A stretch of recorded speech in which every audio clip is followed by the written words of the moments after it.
Great, so I'll just give a brief outline for today's talk, and then this is a panel discussion, so the format is going to be that myself and my colleagues on this presentation, Dr. Bennett, Dr. Wallace-Sever, Andrew, and Bethany will all take turns in talking about obsessive compulsive disorder, OCD, and how we're managing it during these times and beyond. So first, we're going to talk about what OCD is and try to understand it and understand some of the most effective treatments for OCD. And then to make a bit of a clarification between tics versus OCD, because I know a lot of individuals who have tic disorders may also have OCD-like symptoms, and sometimes there's some questions about what the difference is between tics and OCD. And also there's the subcategory of OCD called Terretic OCD, which some individuals with tic disorders experience, and we want to differentiate that as well. And last but not least, and probably most important, we'll talk about strategies for how to self-advocate and disclose your OCD to others, and thinking about times when it's useful and appropriate to do that, and some approaches to do that. So next slide, please. Great, so Dr. Bennett is first going to talk to us about what OCD is, and then we're going to have Bethany speak to us from the youth perspective in terms of her experiences and examples of what it's like to be a person with OCD. Thank you, Heather. Hi, everyone. Good afternoon. I'm Shannon. I'm so happy to be here with all of you, and thank you for spending your day or your afternoon here with us. To introduce the concept of what is OCD, obsessive compulsive disorder, we just broke it down by the letter, right? So the O stands for obsessions, and obsessions are unwanted, intrusive thoughts, maybe urges or images or impulses that one gets, and we don't want to have them, but they kind of come repetitively, and they create some discomfort or distress or anxiety or other uncomfortable emotions.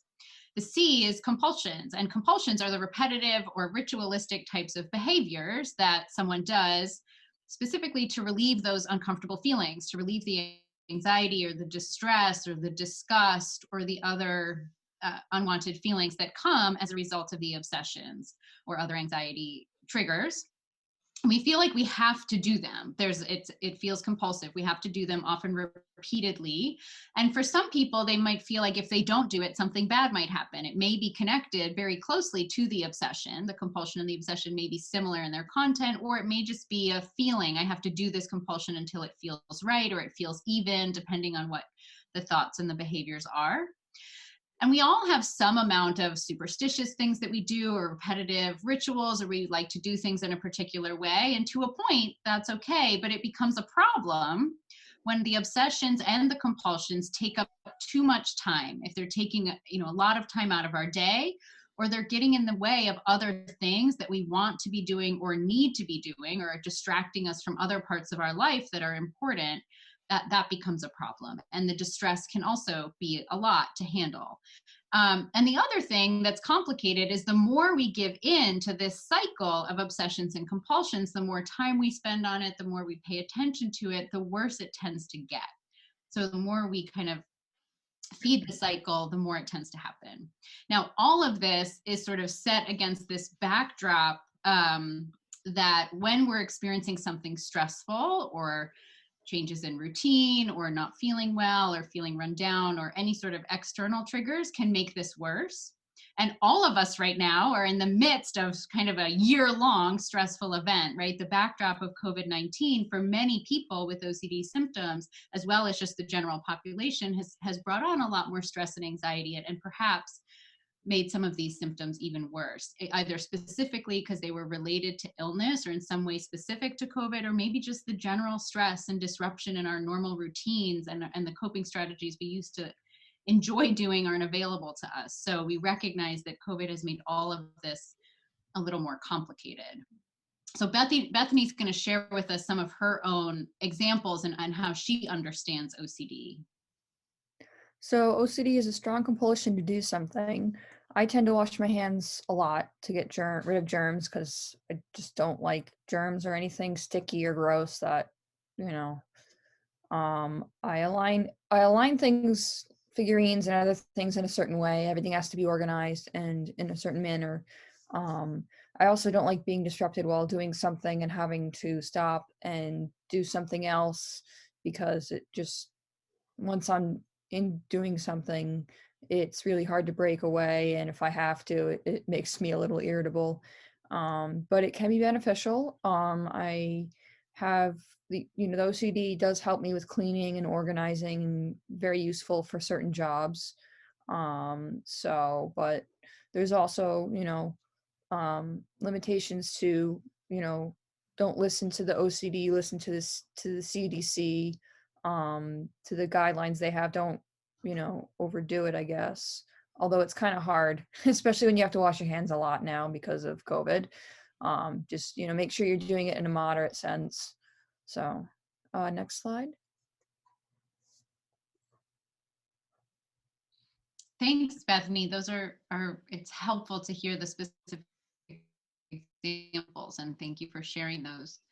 I'm going to tell you all a little bit more about treatment for OCD, and we're going to focus on behavioral treatments, which means there's lots of treatments that have some research support, including medicines and some therapies, and we're focused on what's called exposure and response prevention, or ERP. And ERP is a behavioral therapy, or cognitive behavioral therapy. If people have heard of CBT before, I say ERP is the type of CBT that we do for OCD, which is a little bit of a mega acronym, alphabet soup, if you will. But ERP stands for exposure and response prevention. And what that means, exposure means that we expose ourselves to something uncomfortable, whether that's an uncomfortable emotion. Often when there's hard emotions, we don't want to feel them. We'd rather avoid them. And sometimes we do things like compulsions to avoid those uncomfortable feelings. Exposure is the opposite. We expose ourselves to experiencing the uncomfortable emotion or situation that may bring up anxiety or other emotions. And response prevention means that you stop yourself, you prevent the compulsive response. So you stop yourself from engaging in compulsions or other forms of avoidance of those unwanted thoughts, feelings, or situations. So you're bringing yourself into the situation that feels uncomfortable and trying to stop yourself from doing the compulsions that would make you feel better, which obviously might make you feel worse, right? Exposure therapy is actually pretty hard, and often means we have to feel more anxious in the short term in order to deal with the anxiety effectively in the long term. And that's a hard thing to sign up for. So we often do it gradually or work together with your therapist to figure out how do we approach this in a way that feels right to me. But the idea is that we tolerate the uncomfortable feelings long enough to make a choice and learn new coping strategies to handle those thoughts and feelings in a more helpful way without the compulsions. And that over time, as we learn and practice those and get better at those skills, the anxiety may lessen. And the more we get used to certain situations, our brain also learns, oh, I can get through this situation without my compulsions. And the thing that I was afraid of happening didn't happen. So there's a lot of learning that happens when we put ourselves in those stressful and uncomfortable situations. So I say, in short, in order to learn how to deal with stress and anxiety, we have to experience stress and anxiety. And that's why exposure therapy can be really helpful. Andrew, can you share with us some of your examples? Yeah, absolutely. One of my favorite ones, just because it's kind of funny, is I want to preface this by saying that nothing's too crazy, nothing's off the table, because it's something that is odd to deal with. It's something that not everybody does, and you got to take creative approaches with it. So I used to be completely adverse to having anything under my fingernails. Not because I didn't like the feeling, not because I was afraid of germs, just because any kind of worry that I could have was just worsened by it, and it brought new worries. And I would obsess and obsess and obsess over it. And it's not even about having dirt or having something harmful underneath, anything at all. And so to combat this, I was coached to pick up a fistful of dirt. And of course, what that does is it puts a bunch of dirt underneath my fingernails. And I put myself in an uncomfortable position, but I did it on my own terms. So I was prepared to combat it. I was prepared to use my tools and not get caught off guard. And that helped me hone my tools and understand how I could better combat it in the future when I'm not the one who's setting off the compulsion. So it not only expanded my toolbox, but it also helped me understand what the compulsions mean to me. Oh, next slide. That's awesome, Andrew. Thank you for sharing that. And I don't know if you noticed, but me and Helene and Heather all kind of scrunched up our noses when you talked about grabbing that clump of dirt. And we're therapists who work with OCD all the time. So that is an awesome exposure and a really good example of doing it on your own terms and learning and kind of using those skills that you were learning. Thank you for sharing that. Okay, so I'm going to add one more acronym to our alphabet soup just to kind of lay out all these terms, and then we can talk about them freely so everybody is on the same page in terms of what we're talking about. CBIT, C-B-I-T or CBIT, is Comprehensive Behavioral Intervention for Tics. So we're going to talk a little bit about the different similarities and differences between OCD and tics. And CBIT is the behavior therapy that is sort of research supported to help people with their tics. So CBIT is a behavior therapy. It coaches people to become more aware of their tics and more aware of their tic urges, and then to learn and use strategies to respond differently to those urges in a way that may block the tic, lessen the frequency, lessen the intensity. CBIT also, there's components to CBIT that also teach us to become more aware of and to learn about what kind of pushes and pulls at our tics, the emotions, the environment, interactions with other people, some of the triggers that might make tics more or less frequent, so that we can be aware of those environmental sort of contextual factors. So when I think about ERP and CBIT, the similarity is that both of these therapies are asking us to kind of experience an urge or a feeling that may be uncomfortable and then learn how to respond to it in a different way. But CBIT is specifically focused on tics, and ERP is specifically focused on OCD. Do you have any other good examples for us, Andrew? CBIT examples? Sure. So I have tics, of course, and CBIT has been a real help for me. It's essentially become second nature for me because I've used it so much, and it's certainly not easy. Some examples I can give are, I used to have a tic where I would shake my head violently, right? And I would pull muscles in my neck. It wasn't good. Not a very fun experience. And I was coached to focus on where it was coming from, stay aligned, keep my neck and shoulders relaxed, focus on something ahead, and just wait it out. Because you have to be able to expose yourself to this bad feeling, because you're not going to know how to cope with it later on if you don't expose yourself to it when you're in a situation that might be more comfortable. So if I have like an urge to do that at home, that's a lot easier because I'm prepared and I can practice it then. But if I go out into the real world and I haven't practiced with that, I'm going to be ticking all over the place, which is, of course, not ideal because it can definitely hurt my distraction or my attention with distractions. Next slide.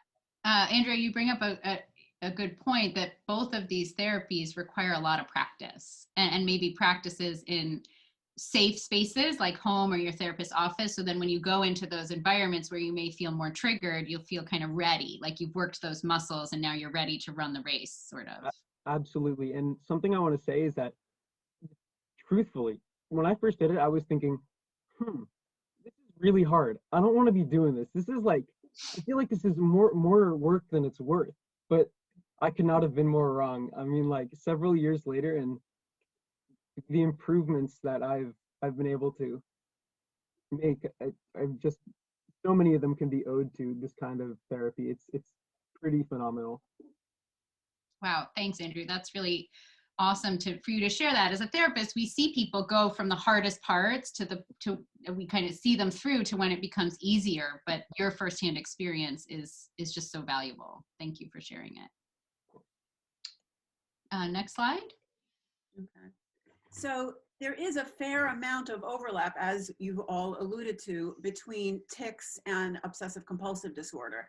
And in the general population, only about 3% of people have a diagnosis of OCD. But for people who have Tourette, up to 60% may also have a diagnosis of OCD.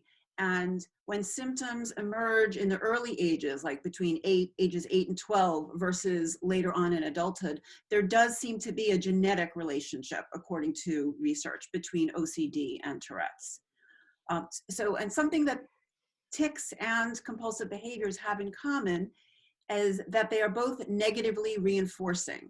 So negative reinforcement is when you want to do more of something because that leads to an unpleasant thing in the environment or an unpleasant feeling being taken away. For example, you may perform a compulsive behavior in order to reduce the anxiety you feel about something, or to reduce an obsessive worry or image that you have. So the more you perform the compulsion, the better it makes you feel. And similarly, you may perform a physical tic because that gets rid of the yucky, sensory feeling or the feeling of pressure in that body part that you experience right before you do the tic. So both compulsions and tics can be negatively reinforcing. But one way that might be helpful to differentiate between what's a tic versus what's a compulsive behavior is asking yourself, why are you doing this behavior? So if you think the answer is, well, I'm doing this because it reduces my anxiety, then most likely that's a compulsion that's part of OCD. But if your answer is, I'm doing this to get rid of that yucky feeling I have in my body, then it's more likely a tic that's part of Tourette. But absolutely, there are sometimes behaviors that are in that gray area that are in the middle. Next slide. And I think, Bethany, you wanted to share some of your experiences with both tics and OCD with us. Yeah, most of my OCD, I don't like germs or, like I don't mind dirt and stuff like that, or being outside. I like being outside. I like nature. But when it comes to, washing my hands, I do it 2 to 3 times because I don't really like germs or anything gross. And, you're supposed to wash your hands before you eat. So I'm very, very specific with how I do things. I also have to use my right hand to touch things that I feel are good or acceptable, and my left things that are seen as negative. So that's more of the OCD. And then tic wise, it's different. Because the tics, usually I'm just like slapping things or splashing water all over the place, like the mirror, or, like I'll be washing my hands and I'll just have this urge to clap, and then soap and water goes everywhere, which luckily, it's in a bathroom, so it's not a huge deal. But I also like to, or not like to, my tics tend to want certain sounds, so I'll have to like slap something really hard, or something that has beads, anything that can make a loud noise, that is more tic oriented, and those can be harmful to my fingernails, which it does cause pain in my hands and stuff. But that's a difference, is the tics are more physical urges, and the OCD is more something that I feel I have to do in my mind. It's telling me I need to do it, not necessarily just the urges like that from my tics. It is different. As I got older, I learned more about the differences, and I can tell in my body which is OCD and which is my tics. I think as you get older, you get more of a grasp and understanding about your body and how it works. But it takes time. So, and everyone's different. Everyone has different tics and OCD, and different things that help and different things that don't help. So. Right. But I think your example of how you have to tap your fingernails until it sounds a certain way leads us right into the next slide. Thank you. Which is about Terretic OCD. It's that gray area of behaviors that are kind of in the middle. And I've also heard it called mental tics or compul tics. Those are all interchangeable terms. But specifically for Tourettic OCD, it's one of the more common obsessions is not so much about germs, but about having this feeling that something has to be just right.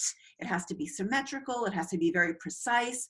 And a very common compulsion in response to that obsession that people with Tourettic OCD often have is they have to put things in specific order. They may do a lot of counting. They may do something over and over, like erasing until the handwriting looks just perfect. And this kind of ordering and counting compulsions seems to be much more common in people who have Tourette and OCD versus those who have just classic OCD. So I know one example one boy shared with me is that when he went to bed at night, he would turn off the light switch, but then he would find himself repeatedly clicking the light on and off until it made just the right sound. And then he could stop and go into bed. Another student told me that in his math class, when they had to do work with pencils, he would be going up to the teacher's electric pencil sharpener because the pencil had to have just the right sharpened point.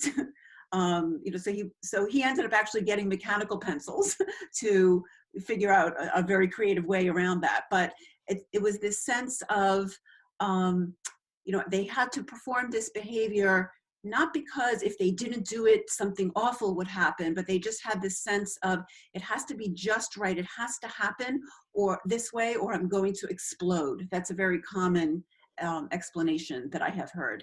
And it's not just semantics to figure out whether something is a pure OCD compulsion versus Terretic OCD, because symptoms of Terretic OCD may be more responsive to the CBIT that Dr. Bennett described, as opposed to ERP, which the sort of the more classic OCD symptoms are very responsive to. And Andrew, I know you said you had multiple examples of behaviors and symptoms you had that were in this middle ground. Yeah, of course. Want to share So, that? yeah, I've experienced Terretic OCD in various ways. One of them that I think is pretty common is repeating words like in my head over and over again and rearranging the letters and moving them all over the place until it sounds just right. Don't ask me what just right means because it's not the original word anymore, but it sounds right, you know? And needing to count out my steps in a specific pattern and walk a certain way on my feet. And obsessively watching a clock every time it has to pass over the minute. So every time the minute switches, or if I see a clock and I think, okay, I have to wait until the minute hand passes around, or the second hand passes around and the minute passes over. No reason. I just kind of have to.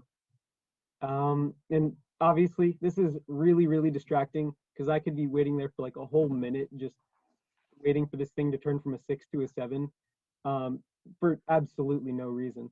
And that's not ideal, especially for people like students and people who have a stressful work environment. Right, and what you described about you have to do it, you don't know why, you just feel like you have to do it that way, is a very common refrain I've heard with people who have Tourettic OCD. Yeah, it's also that's what makes it so interesting and so confusing, is that you don't know necessarily where the root of it comes from. So there's a lot of ambiguity, a lot of uncertainty with that. And I mean that's why it's important to do things like CBIT and ERP, because they can help you get it under control. Good point. And Dr. Adams, I think you were going to talk next about strategies to self-advocate. Right. So, I'm sure, thank you. And thanks, Helene, and thanks everybody for participating. Hello to everybody out there in the interweb. So I wanted to talk and maybe wrap up a bit by talking about strategies to self-advocate in disclosure OCD, and why might you even want to do that or feel like it's necessary to do that. And I imagine over the course of today, there's been a lot of discussion, with all of the different speakers and panels that you've had about maybe feeling like you need other people to understand, or feeling like there are certain things that would be helpful to support you in your day-to-day. And so one way to kind of get what you need in terms of support or to improve understanding and compassion of others is to really speak up and to advocate and educate the world about what's going on and what you need for yourself. So I think the first step always when you're going to make a decision to self-advocate in disclosure OCD is to learn about OCD, and to know what it is and be prepared to answer questions about it, because people will have questions. And if you have some facts and figures kind of at your disposal, it helps you to be comfortable and confident talking about what it is, rather than feeling like you're being put on the spot or you're unable or unprepared to answer questions that people have. That being said, of course, you always can choose what you're going to answer and what you're not going to answer. And that's a part of your decision to self-disclose, is deciding what you're comfortable speaking about. OCD symptoms might be invisible to other people, particularly if you have a lot of things going on inside your head about things needing to feel just right or needing to be a certain way, or worries and fears that compulsions are being performed to address.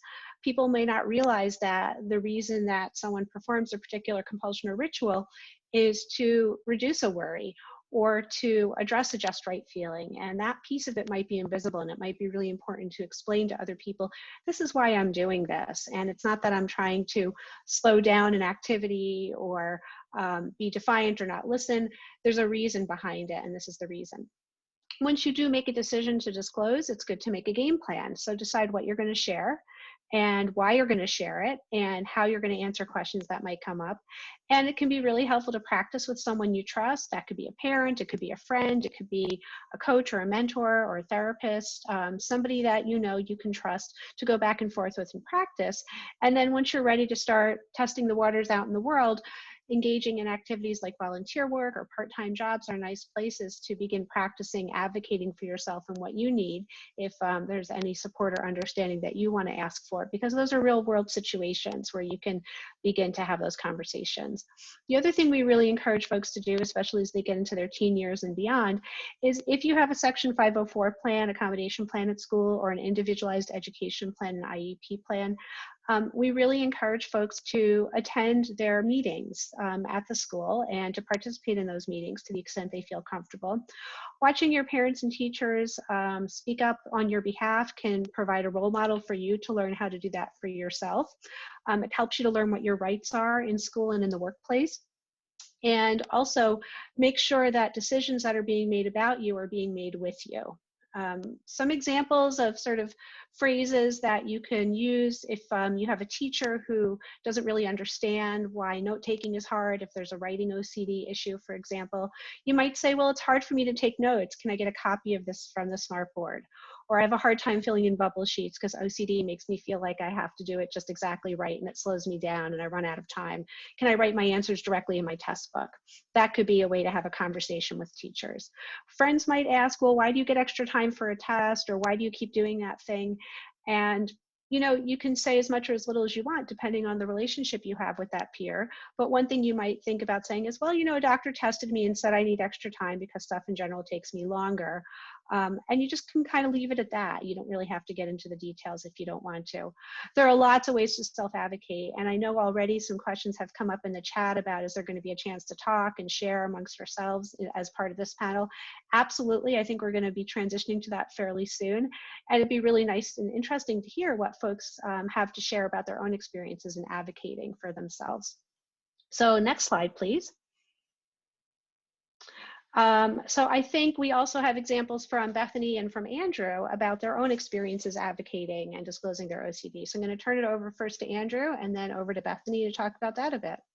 Yeah, so I think that self-advocacy is incredibly important because you're always going to be there by yourself, and you're going to be the only person who can always advocate for yourself. You can't always count on having someone by your side to advocate for you. So it's important to know the things you can do for yourself. And I think for students, what's really, really important is to always be in contact with your teachers. Meeting with them and speaking with them at the beginning of the year is what I do every year. And it not only helps me let them know what OCD is, what my tics are, that kind of stuff, but it lets me make a personal connection with them so they see beyond definition. Because let's say I tell them what Tourette is, but that doesn't necessarily mean that they know how I personally feel afflicted by it.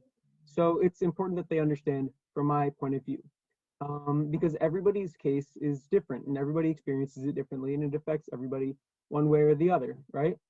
And not everybody understands that if you just tell them this is what OCD is, because they'll oftentimes tend to generalize it, and that's not their fault. It's just because there isn't a whole lot of information if you don't specify based on your personality and how you're affected. And I think it's also very, very important to feel comfortable making yourself approachable, because the only way you can have your superior or your teacher or somebody feel comfortable coming up to you and speaking with you about this and making sure there's an open connection where nothing is kept secret and where you're both comfortable. It's by being approachable and being open. And I know that's very, very difficult. It takes a long time. It's not easy at all, but it's priceless. It truly is. Bethany? Well, so for my personal experiences, when I was in high school, I believe I had been trained as a youth ambassador before high school. It was around the time. So what I did personally was talk to my teachers and let them know. And then I had them give me a couple minutes before class started to tell the other students that about my Tourette's and how it affects me and what it looks like, and if you see this, just ignore it, because if you draw attention to it, it makes it worse. It's the same with at my job. I told the person who was hiring me out front I had Tourette's, and I told all my other managers and any employee that started, no matter how long they stayed at where I worked. I advocated for myself as well as for others, because it made me feel more comfortable and less anxious, and I could tick and I could, and everyone really was wonderful, and they treated me like they would treat, any other person. It's also really important to advocate, because you never know who they might come in contact with after they meet you.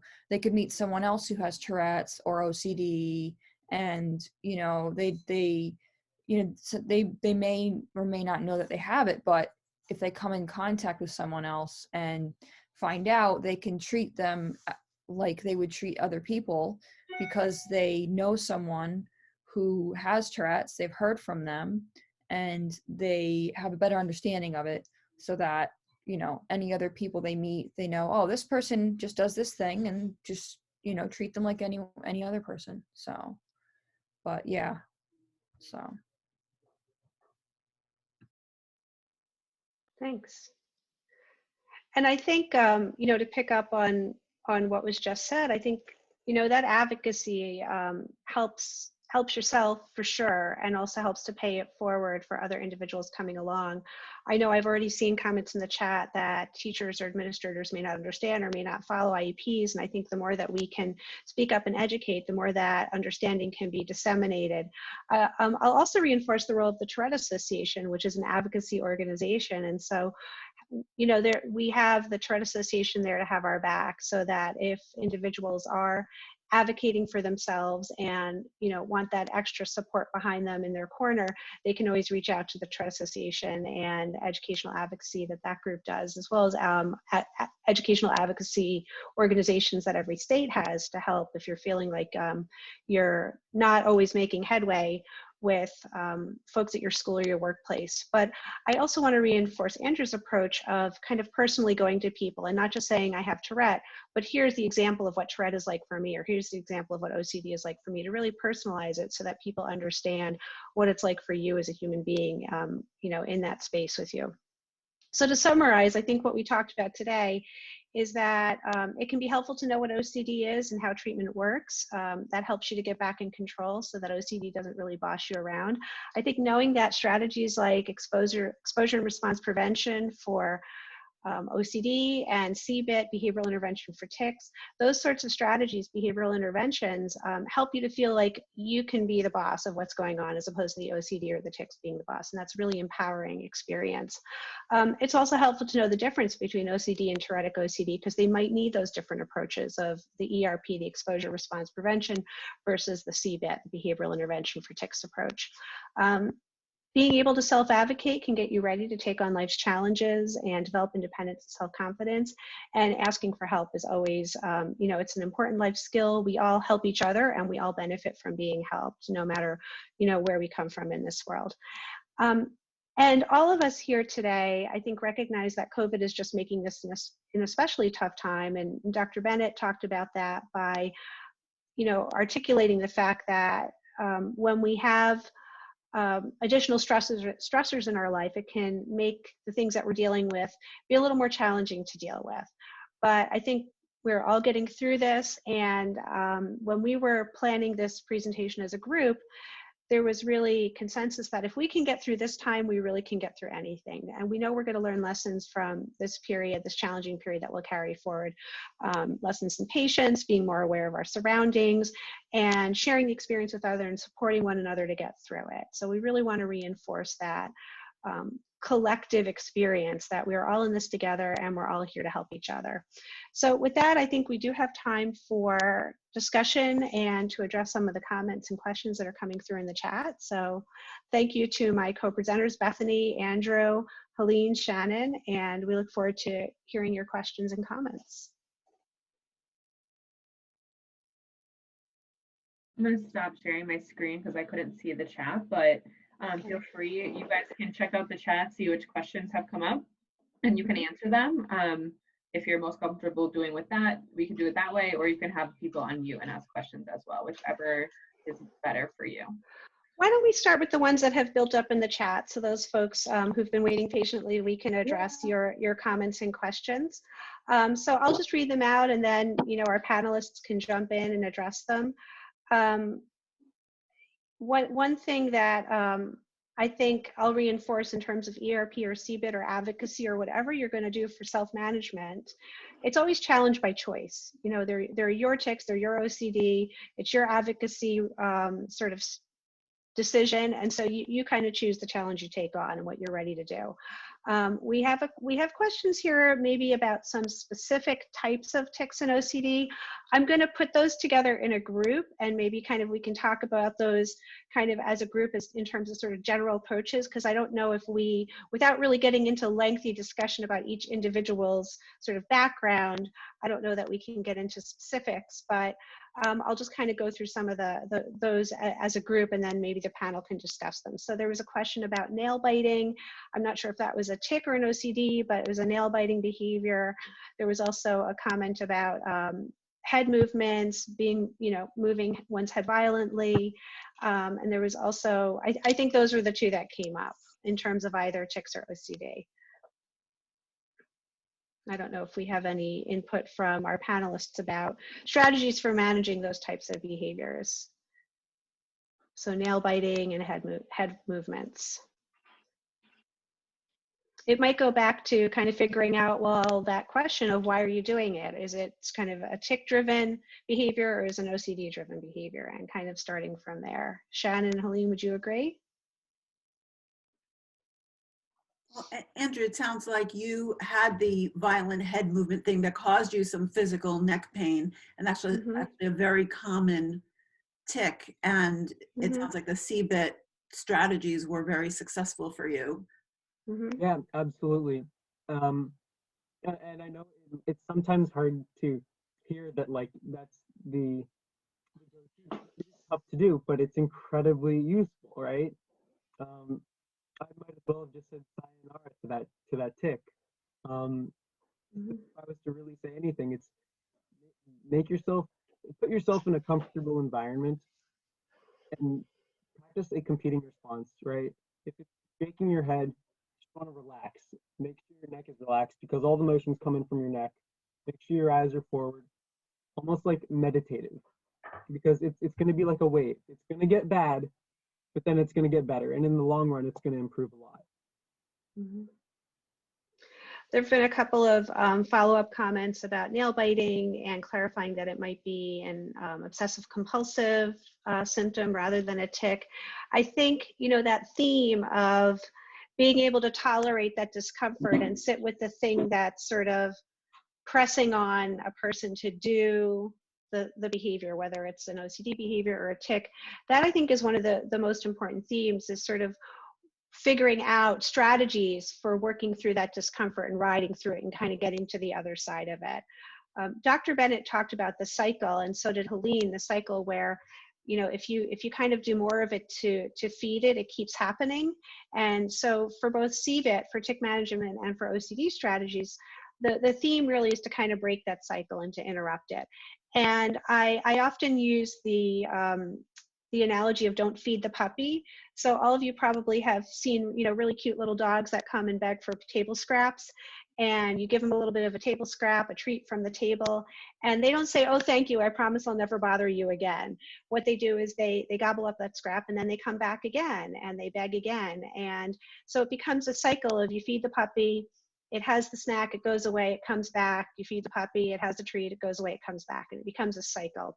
And when we start to do ERP, or we start to do CBIT, what we're doing is we're telling the puppy, you can't have that treat anymore. You can't have that tick. You can't have that compulsion. I'm not going to give it to you. And the puppy obviously gets upset. And the puppy doesn't understand that that's the deal. And so it may increase its begging behavior to try and get your attention again. So it may try to jump up on the table, or kind of scrabble at you and get up into your lap and reach for the treats or bark.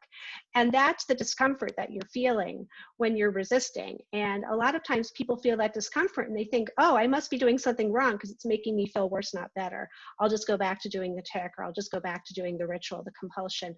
But in fact, if you start to feel that discomfort increase, it means you're doing exactly the right thing. You're training that OCD puppy, or you're training that tick puppy, that it can't get its way if you sort of stand up to it. Now, as Shannon has said, and as Helene has said, we know that that's hard work, and Andrew and Bethany really can attest to that. It does take work, it does take a lot of effort. So having a team to support you in that, whether it's friends and family or therapists, and to kind of figure out what the right sized challenges to take on for any particular day or any particular ritual, is always really important, because you want to make sure that you're doing it in a way that you kind of feel like you can stay in control of the process. And, you know, many of the young people that I work with in ERP or CBIT, we may incorporate ways of rewarding ourselves or self-care practices while we're also practicing hard things. So rewarding ourselves for the effort that we're putting in, right? Not necessarily just the outcome, but also being mindful that we may be extra tired at the end of the day if we've done some hard exposures, or we're really working hard on competing responses in CBIT, and you know, setting aside some time to relax and take care of ourselves. I think that goes hand in hand with that work. So we can't, you know, get rid of the anxiety altogether. That's not really the goal. It's important that we feel it so we can learn how to ride that wave and cope with it, but also try to balance that with some time to take care of yourself. I think also across all sorts of different types of tics and compulsions, becoming more aware, if there are, sometimes we don't always have predictable triggers, but if you do have those, we can enter into those situations already kind of having revved up our coping muscles a little bit. So if you know you're more likely to bite your nails while you're doing your homework, then maybe having a glove at your desk, so you put your hand in the glove, or your stress ball, so you squeeze the stress ball, right? So we have some tools, whatever those tools are, that are going to help you resist that behavior. You're prepared in the places where you're most likely to do those behaviors. We have another comment in the chat. It's there's sort of a two-part to it, so maybe we can take them each in turn. One of them is about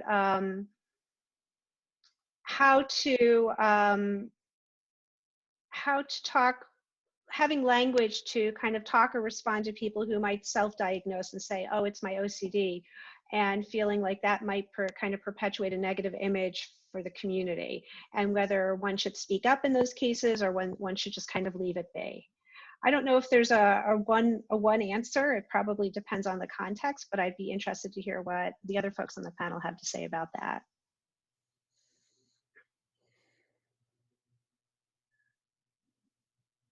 Well, you can always ask them why they think they have, or they think that, I mean, because you really do have to get diagnosed.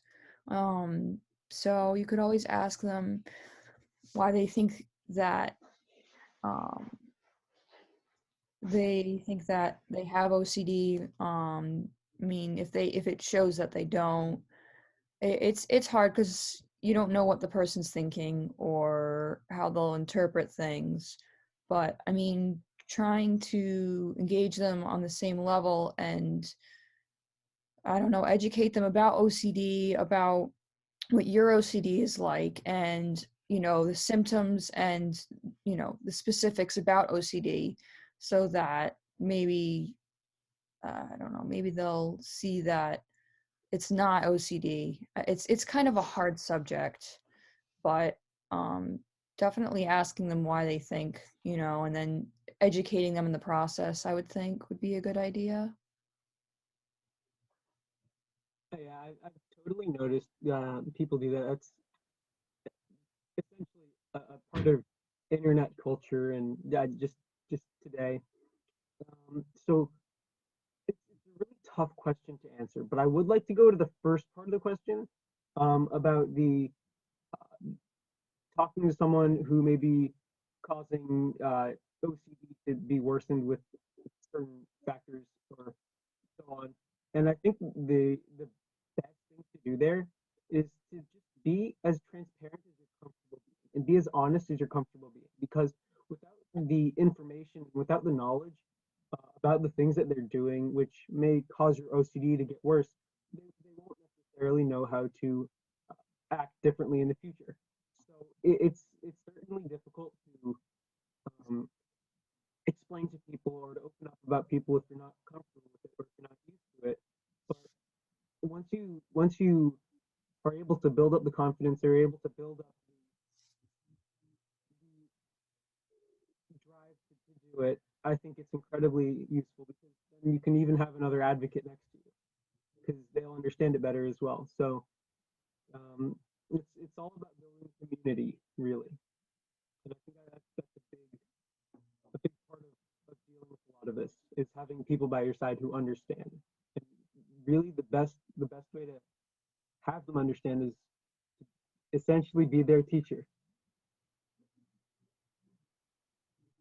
So I'm noticing the time. Angela, I don't know if there are final questions coming in from the chat or if folks have other ways that they wanted to ask, because I know that we have to transition to the next speaker fairly soon. I don't know how much more time we have remaining.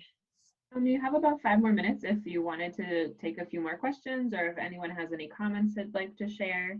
I'm also going through the chat to see what we have. Okay. Actually, I wanted to take Andrew's comment to transition to a couple of comments in the chat about teachers not understanding, even if you explain it to them, or accommodations on IEPs not being followed. And, you know, Andrew, I think your example of meeting with all your teachers in September is a wonderful way to open communication and dialogue, but I'm sure you've figured out that it's not necessarily a one-shot deal where you tell them in September and then it's never talked about maybe till the end of June or, you know, till your next set of teachers.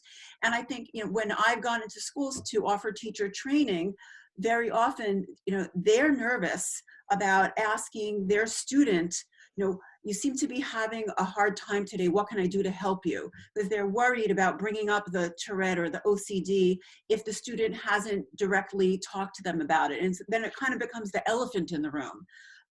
So they may have your IEP and know your diagnosis and what accommodations you need, but if you haven't had a face-to-face conversation with them, they're worried about how to approach you.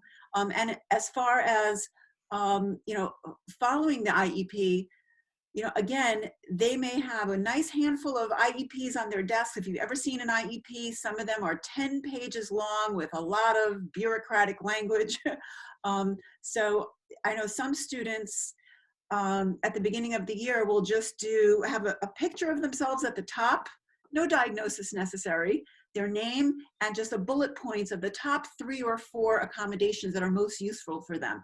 And it does take teachers to get, you know, a little while to sort of get into the habit. So they may know that, oh yeah, he needs to get a copy of the notes, but it's, you know, they're human just like we are, and they may need a few reminders at the end of the day or at the end of the week to email you the set of notes. So learning how to speak up for yourself, you know, you're legally entitled to it, but it's okay, you know, to remind the teachers, hey, I need this. And, you know, and most teachers want to do the right thing and they want to know how to help you. You know, they don't, and having that ongoing dialogue of asking for what you need, but really setting the stage at the beginning of the year, the school year, Andrew, as you described, is really, really helpful. Yeah, it's always hard to explain something when you're in a bad spot. So you want to educate people when you're all in a position in which there's minimal stress. You can also come up with some sort of secret language with your teacher. If you're having like a really rough day and you need to go out for a walk, like in the halls, you could have the teacher ask you to bring some paperwork that she needs to get to the principal or the office. And then you can get up and you can kind of get yourself in an easier place. Because oftentimes, for me personally, I have a hard time sitting still. And when I start ticking a lot, getting up, moving around can help relieve that. So there's also that. If you're having a hard day and you know your teacher well enough, and she notices certain things, and then she can offer a way for you to get yourself in a more comfortable position by getting some of the tics out in the hall and then delivering the papers and coming back to class. That's another option. That's a great suggestion, Bethany. And I want to also reiterate, Andrew, what you said. I think certainly applies to school, as well as all sorts of stressful situations. If we can prepare for them when we're calm before, the stress has hit the fan, so to speak, we'll be much better able to handle that stress when it gets higher. So putting that extra effort in. Sometimes when things aren't bothering us, we think like, oh, thank God, now I don't have to think about this. My tics are better right now. I'm going to not focus on them. But if we can use those calm moments, the beginning of the school year or a less symptom intense period to then prepare if things do get harder in the future, that can really help us to kind of ride those ups and downs. I agree. I always really emphasize, I really, will say to students and to schools also, I never want the tics or the OCD to interfere with someone having access to their education. You have a right to go to school and to get an education that's going to, be your training from preparation for life in the world. And I don't want the tics and the OCD to be a barrier to your education. And so we work collaboratively with schools, and, I know every therapist out there worth their salt is going to advocate on behalf of the kids that they support to reach out to schools and to educate as well. So part of that advocacy piece is really kind of building your team of who's going to be there to help and support you.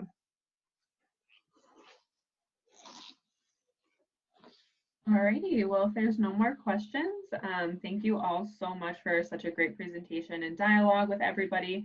I hope it was helpful to all of those listening. We know this is really valuable information for you all. So there's about 6 more minutes until the next session. Feel free to get up, take a break, and we'll be back in a few minutes. So again, thank you so much to our speakers this afternoon. If you have any other questions, feel free to leave them in the chat and we'll make sure to get them at the end, and you can reach out to us too at the Terretic Association. We'd be happy to answer any additional questions that you have about this topic. All right, thank you, everybody. Bye. Thanks, everyone. Thank you.